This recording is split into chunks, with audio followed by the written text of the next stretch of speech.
নমস্কার বন্ধুরা। তো সবাই কেমন আছো? হয়তো ভালো আছো। তো বন্ধুরা, আজকে তোমাদের জন্য একটা প্রাকৃতিক দৃশ্য নিয়ে চলে আসলাম। তো প্রাকৃতিক দৃশ্যটা মানে আমার বাপের বাড়ি এলাকাটা এতটা সুন্দর, সেটা তোমাদের সাথে শেয়ার করবো না, এটা তো হতেই পারে না। তো দেখো চারিপাশে এত সুন্দর একটা মানে দৃশ্য, দেখলেই চোখ জুড়াই যায়। তো দেখো বন্ধুরা, চারিপাশে শুধু জল আর জল। আর কিন্তু মানুষের অনেক ক্ষতি হয়ে গেছে বৃষ্টির কারণে, যেহেতু অনেক ধান লাগানো ছিল। এদিক থেকে কিন্তু আবার খারাপও লাগতেছে, অনেক ধান টান নষ্ট হয়ে গেছে চারিপাশে অনেকটা জলের কারণে। তো দেখতে পাচ্ছ যেদিকেই চোখ যাবে শুধু জল আর জল, মাঠ ভরে কিন্তু জল। এই দেখো মানে একটা রাস্তার দুই পাশে কিন্তু এরকম জলে বুড়ে গেছে, মানে এখানে কিন্তু মানুষ ধান ধান লাগায়। তো দেখো সব কিন্তু জলে এখানে বুড়ে গেছে। আর দেখতে পাচ্ছ ওই যেখানে ঘর, ওখানে কিন্তু আজকে আমি যাব। তো বন্ধুরা দেখো ওখানে কিন্তু চলে আসে। তো ওখানে আসার পর দেখো চারিপাশে শুধু জল আর জল, যেদিকে চোখ যাবে শুধু জলই দেখা যাবে। আর এই প্রাকৃতিক দৃশ্যটা যে এতটা ভালো লাগছে, পরন্ত বিকালে গেছিলাম তো খুব সুন্দর লাগছে। এখানে কিন্তু দুটো সমাধি আছে। তো এই সমাধি দুটো অনেক মানে ছোটবেলা থেকেই আমি দেখতেছি, অনেক আগের সমাধি। তো যাই হোক, এই দেখো এখানে কিন্তু এটাকে বলে হলো হাওয়া ঘর। আর এই যে শিশু গাছ, এই শিশু গাছটা কিন্তু অনেকটা বড়। তো দেখলে কিন্তু অনেক ছোট লাগতেছে আসলে ফোনের ভিতরে, কিন্তু অনেক বড়। আর এখানে এটারে হাওয়া ঘর বলে।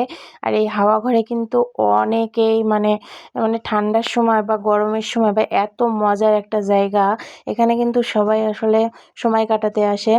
বলতে পারো একটা মানে সাগরদাঁড়ি বলতে অনেক একটা মজার জায়গা, তোমরা আসলে হয়তো বুঝতে পারবা।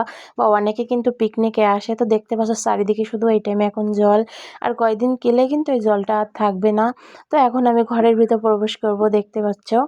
তো চলো এখন ঘরের ভিতরে যেয়ে দেখা যায় এটা কেমন করে মানে করছে। তো দেখো বন্ধুরা, এখানে শুধু বসার জায়গা, আসলে এখানে খুব পরিষ্কার করার জায়গা লোক নাই। তারপরও দেখো বন্ধুরা, এটা মানে সুন্দর করে করছে।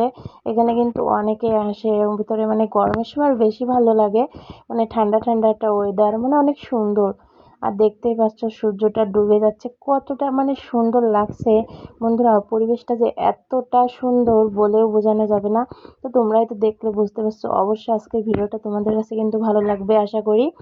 তো ভালো লাগলে ভিডিওটা কিন্তু অবশ্যই শেয়ার করো। তো এদিকে দেখো আমার বাচ্চারা মিলে মানে খেলাধুলা ওরা কিন্তু শুরু করে দিছে। এখানে দেখো ওরা পরিষ্কার করতেছে। তো ওটা হলো আমার বোনের মেয়ে, আমার ছেলে, আমার মেয়ে। তো তিনজনে মিলে কিন্তু এখন ওরা খুব মানে পরিষ্কার করে দিচ্ছে, এখানে খুব কাজ করতেছে, দেখতেছে তো বন্ধুরা। তো যাই হোক বন্ধুরা, এখানে কিন্তু আমরা বিকালে একটু হাঁটতে হাঁটতে ঘুরতে গেছিলাম। তো আমি মনে করলাম একটা ভিডিও নিয়ে নিই, যেহেতু আমার বাপের বাড়ির এলাকা হয়তো তোমাদের সবাই পছন্দ হবে। তো তোমাদের পছন্দ হওয়ার জন্য কিন্তু আমি ভিডিওটা করছি, যেহেতু আমার তো অনেক ভালো লাগে।